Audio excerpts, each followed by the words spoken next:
প্রিয় নবম শ্রেণীর নবম, দশম ও এসএসসি পরীক্ষার্থী ভাই ও বোনেরা, আজকের অনলাইন ক্লাসে তোমাদেরকে স্বাগতম জানাই। তোমাদের প্রতি রইল শুভেচ্ছা। আজকে আমরা বাংলা প্রথম পত্রের একটি আলোচিত গল্প, শুভগল্প নিয়ে কথা বলবো। আজকের গল্প হচ্ছে শুভা।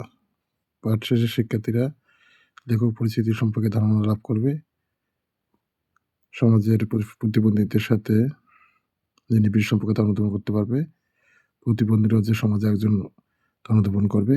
প্রতিবন্ধীদের দায়িত্ব কর্তব্য সম্পর্কে সচেতন হওয়ার অনুপ্রেরণা লাভ করবে।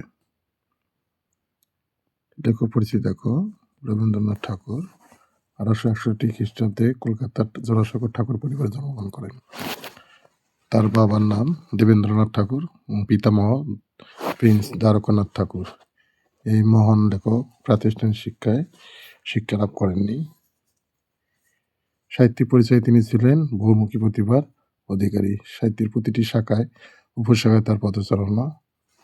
তার উল্লেখযোগ্য গ্রন্থগুলো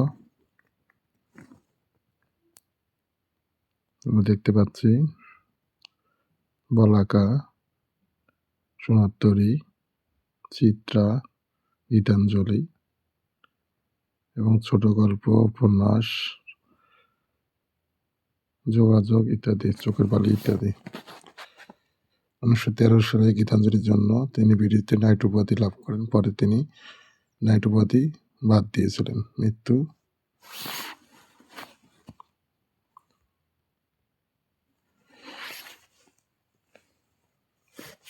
আদর্শ পাঠ। গল্পটাকে আমরা খুব সহজভাবে নিয়েছি। দেখো, এক ছিল সুভাষিনী, সবার কাছে যিনি পরিচিত সুভা নামে। তার জন্মের সময় কেউ ভাবেনি সে বোবা হবে। তার বাবা মা, বিশেষ করে মা, তার বোবা হওয়ার জন্য নিজেদের দোষ হিসেবে দেখতেন। সুভা দুটি বড় বোন ছিল, সুখেশিনী, সুভাষিনী। তাদের নামের সঙ্গে মিল রেখে বাবা সুভার নাম রেখেছিলেন। কিন্তু বোবা হয়ে জন্মানোর ফলে সুভা যেন এক অদ্ভুত অভিশাপে রূপান্তর হয়েছিল। সুভার বড় বোনেরা বিবাহিত হয়ে গেছে। এখন সে পিতামাতার জীবনে এক ধরনের উদ্বেগের কারণ হয়ে দাঁড়িয়েছে। সুভা বুঝতে পারত মা তাকে নিয়ে কতটা চিন্তিত। সুভা নদীর তীরে বসে কাঁদতে থাকে আর তার মনের কষ্ট ফুটে ওঠে। এরপর পরিবারে আলোচনা হয় এবং সিদ্ধান্ত নেওয়া হয় তারা কলকাতায় যাবে। এই পরিকল্পনা সুভার মনে ভয় ধরিয়ে দেয়। সে বাবা মায়ের মুখের দিকে তাকিয়ে থাকে, কিন্তু তারা কিছু বলেন না। সুভা যেন অনুভব করে সে আরো দূরে চলে যাবে। গল্পটা আমরা খুব সহজভাবে নিয়েছি। পরেরগুলো দেখি। তার মা মনে করতেন সুভার বোবা হওয়ার জন্য এক লজ্জার বিষয়, তাই তিনি তার প্রতি অনেক সময় বিরক্ত হয়ে থাকতেন। সুভার বাবা বাণীকণ্ঠ তাকে একটু বেশি ভালোবাসতেন, কিন্তু সুভার হৃদয় ছিল গভীর শূন্যতা। সুভার দুটি বড় কালো চোখ তার অনুভূতিগুলো প্রকাশ করত। সে কথা বলার ক্ষমতা না থাকলেও তার চোখের ভাষা অনেক কিছু বলে দিতে পারত। গ্রামের বাচ্চারা তার সঙ্গে খেলতে সাহস পেত না, কারণ তারা ভাবত সুভা যেন এক রহস্যময় সত্তা। সে ছিল একাকী, নিঃসঙ্গ। গ্রামের নাম চণ্ডীপুর। নদীটি যেন সুভার মতোই ছোট কিন্তু গভীর। নদীর পাড়ে বসে সুভা প্রকৃতির সঙ্গে একাত্ম হয়ে যেত। নদীর জল, পাখির ডাক ও চারপাশের কোলাহল যেন তাকে শান্তি দিত। সুভা অনুভব করত প্রকৃতির এই সব শব্দ যেন তার বোবা হৃদয়ের কথা বলছে। সুভার কিছু নীরব বন্ধু ছিল, তার গাভী, সর্বশী এবং পাগলি, যারা তার অনুভূতি বুঝতে পারত। সুভা তাদের সঙ্গে সময় কাটাতো, তাদের আদর করত। আর ছিল তার ছোট বিড়াল, যা সবসময় সুভার কোলের কাছে থাকতো। সুভা যখন তাদের সঙ্গে থাকতো তখন তার মনের কষ্ট কিছুটা কমে যেত। আরেকজন বন্ধু ছিল প্রতাপ, যে নদীর পাড়ে বসে মাছ ধরত। সে অকর্মণ্য হলেও সুভার সঙ্গে তার বিশেষ বন্ধুত্ব গড়ে উঠেছিল। প্রতাপ সুভাকে সু বলে ডাকত এবং তারা একসঙ্গে হাসি খুশি সময় কাটাতো। তবে সুভা কখনো বুঝতে পারত না কিভাবে প্রতাপ কে বোঝাবে সে যে সত্যি মূল্যবান? একদিন প্রতাপ সুভাকে বলল, "তোর বিয়ে হচ্ছে তাই না? আমাদের বলিস না।" এই কথা শুনে সুভার হৃদয়ে ব্যথা বোধ হয়।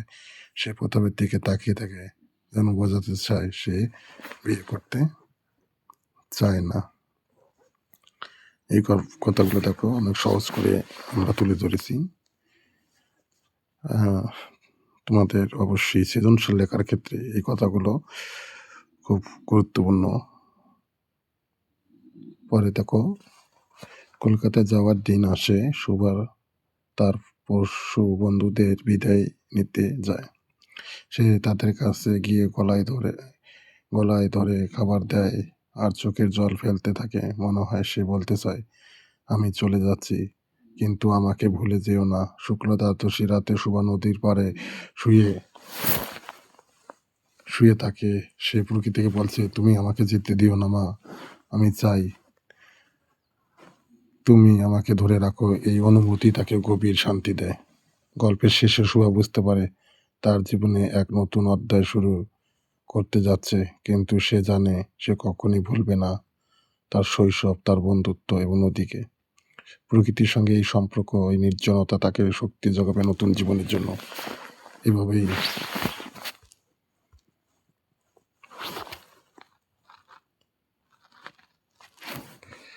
শব্দগুলো একটু দেখে নেব। সুদীর্ঘ পল্লব বিশিষ্ট, বড় পাতা বিশিষ্ট, কিশলয়, গাছের নতুন পাতা, ওষ্ঠাধর, উপর ও নিচের ঠোঁট, অন্তমান, ডুবে যাচ্ছে এমন, অনিমেষ, পলকহীন, তন্বী হচ্ছে ক্ষীণ, সুগঠিত অঙ্গ বিশিষ্ট। এই ছিল আজকের ক্লাসে। আশা করি তোমাদের ক্লাসটি ভালো লেগেছে। ধন্যবাদ।